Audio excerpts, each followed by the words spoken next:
खऱ्या अर्थाने अनेक क्रॉस फायरिंग झाली, अनेक टीका टिप्पण्या झाल्या, परंतु आज मी फारसं काही टीकात्मक भाषण करू इच्छित नाही.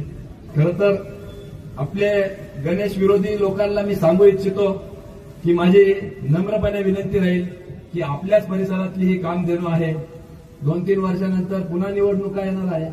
तुम्ही रितसर लोकशाही मार्गाने सभासदांपर्यंत जा, तुमचे मत ठेवा आणि या निवडणुकीमध्ये उभे राहा. परंतु अशा पद्धतीने अडथळे आणून आमच्या या शेतकऱ्यांची कामधेनू कुठेतरी अडचणीत आणू नका, ही जाहीररित्या या वीरभद्र महाराजांच्या रणांगणातून मी त्यांना करू इच्छितो. आणि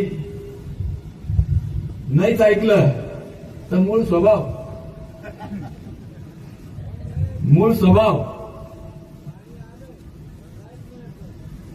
त्याच्यावर येतो, पाणी वीज लाईट सगळ्यांवर येतो.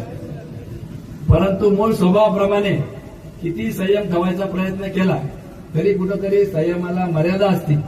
स्वतःच्या स्वार्थासाठी नाही, आमचं काही कोणाशी बांधावरून भांडण नाही, परंतु संस्थेसाठी, संस्था हितासाठी वेळ प्रसंगी रस्त्यावर उतरायची वेळ आली तरी त्या ठिकाणी तुमच्याबरोबर मी त्या ठिकाणी उतरल.